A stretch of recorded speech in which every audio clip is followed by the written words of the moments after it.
Hey, what's new, witches? No, really, what is new with you guys? It has been a hot minute since we've been around, and that's what we're gonna take a look at in this video tonight. What's new here in Daddy Warlock's world, and what you can look forward to as we settle into our new digs and more in the next couple weeks. More on that when we get back.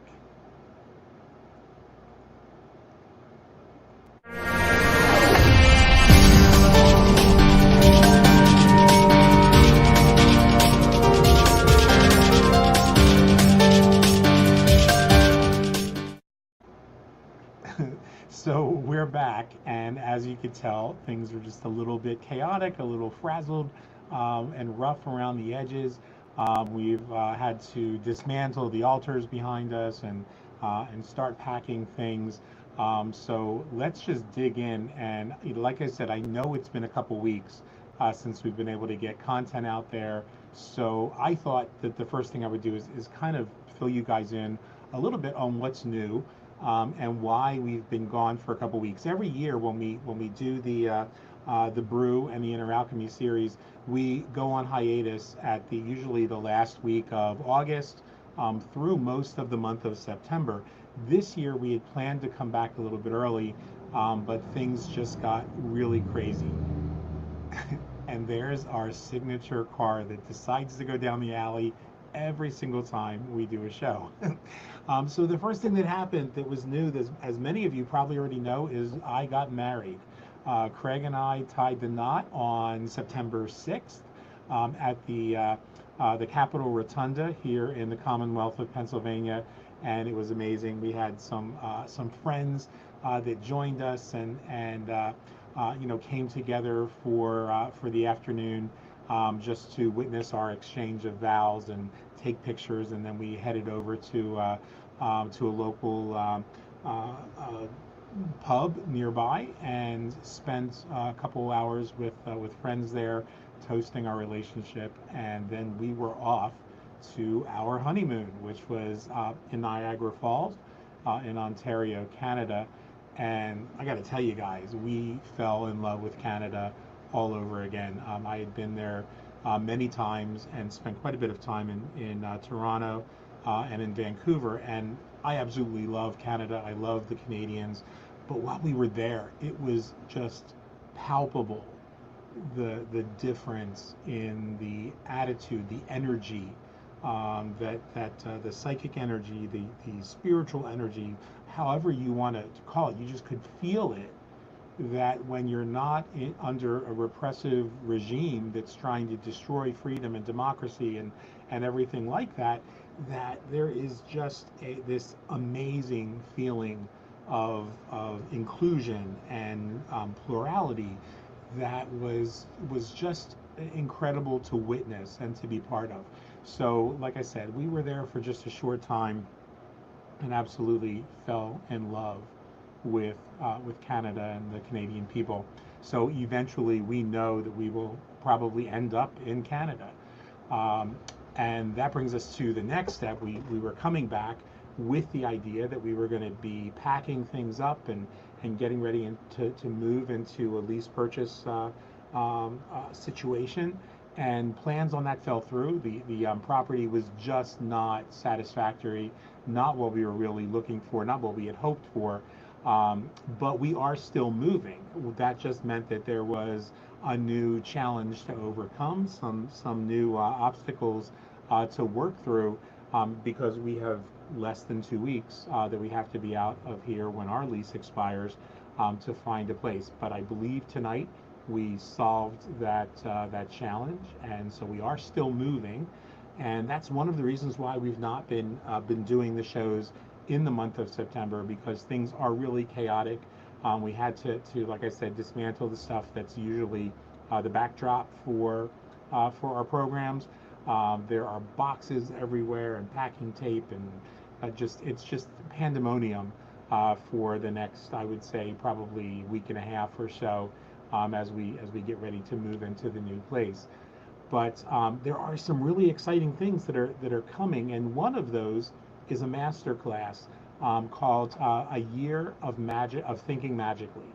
And I'm really excited about this. You know, for the past 10 years, I've done these 365-day master classes, 200 sessions with folks from major corporations and some of the more elite clients that I have, some of the better off, you know, more well-to-do clients who just wanted a one-on-one coaching to learn how to harness the power of magical thinking.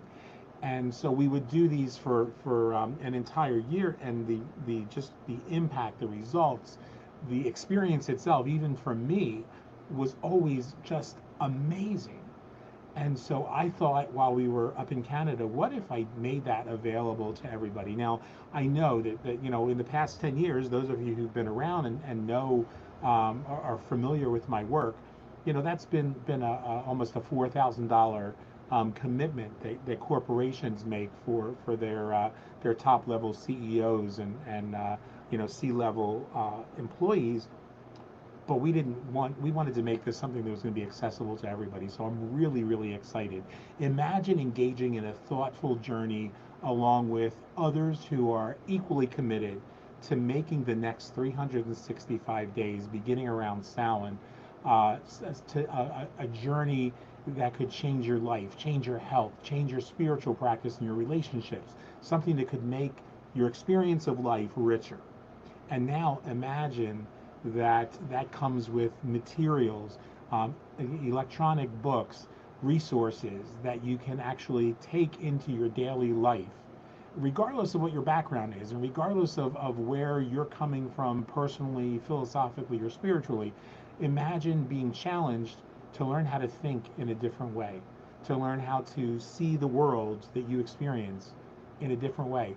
And now imagine that you can do that for less than $1 a day. We're talking about putting this master class together. Registration's actually available right now at inneralchemy.online. You can go to the Alchemist Journal, which is our blog, on inneralchemy.online, and you can find the registration form in that most recent blog post. For $24.95 a month, just really to cover the cost of the materials, I'm going to make a commitment for a year to all of you. This is my way of giving back. This is a commitment that I made to my mentors, a commitment that I made to the ancestors, and I'm really excited about it, as you could probably tell. You're going to receive the value that you'll get from this. I promise will be, you know, over the moon. We're going to begin during Samhain week.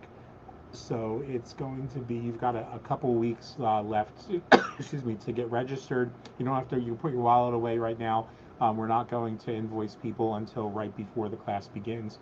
And there's no commitment. It's month to month. So if you decide that you know, you've fallen on hard times and for some reason you can't afford to invest $24 in yourself, you know, we're not going to hold that against you.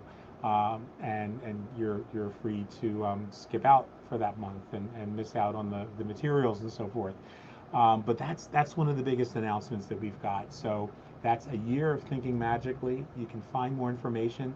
The address is there in the bottom, right under my name, inneralchemy.online. It's not .com, so just www.inneralchemy.online, and the registration form is there.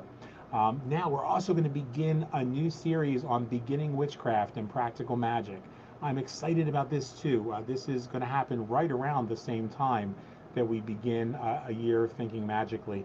It is going to be a course designed for folks who may be interested in witchcraft. They may be interested in understanding how to harness and use some of the ancient techniques from the unnamed path, but for whom the more religious approach to witchcraft, the attempts in the 20th century to turn witchcraft into a religion, something that it never was prior, is something that might not, maybe that doesn't resonate with you, but you know that there's something inside you that resonates with the craft itself. But we're going to take a secular approach, if you will, an approach that's a little more in line with the ancient craft, and explore that magic within you and practical magic in real ways. And that's going to work hand in hand with our weekly deep dive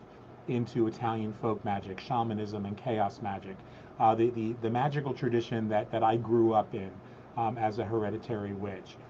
So we're going to be talking about stregoneria. We will talk about, although I am not going to be teaching stregoneria, because stregoneria is one of those 20th century innovations. It was made up, has no basis in the ancient tradition, but it was made up in the 20th century. It's a beautiful Italian folk religion that modern, modern in its creation, but very reverent in its appreciation for the old religion. As I said, I will talk about that a lot so that people understand, and maybe if there's an interest or a resonance with you to explore the folk religion part of this, you can explore. We'll provide you with resources to tap into some of the folks who can help you explore stregoneria. But we're going to talk about stregoneria, the more ancient, authentic folk magic, not folk religion, that comes from the Etruscan tradition, and then made its way into Sicily and then into southern Italy. So I'm really excited about that as well. I know so many of you have expressed some interest. A great deal of you have begun reading the book, and I'm loving the feedback that we're getting from you guys as you're reading the book. Hopefully you are appreciating my twisted and sick sense of humor, and enjoying my sharing my story with you, not to impress you, but to impress upon you that I've been around the block. And so I know how frustrating it can be to feel this inner resonance with the ancient tradition, but not be able to find that in the traditions that are religion based, that are coven based and that are initiatory based, because that's not a part of who you are. That's not what you're looking for.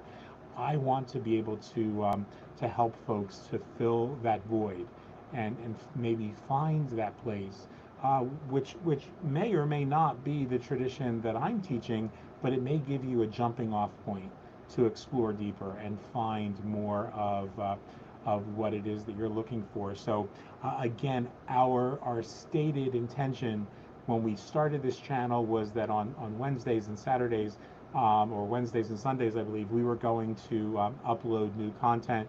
We will be doing that once we get moved in a couple weeks. I believe that October 1st we'll be moved in, and then that's a Tuesday, I believe. We may not be able to get things up and running on the 2nd, but I will give my best shot to doing so. But at the very latest, the following week, we will be here on a weekly basis, and some of this content will actually, as I said, be on a daily basis as we begin a year of thinking magically at the end of October, and going into running for an entire year until next Samhain.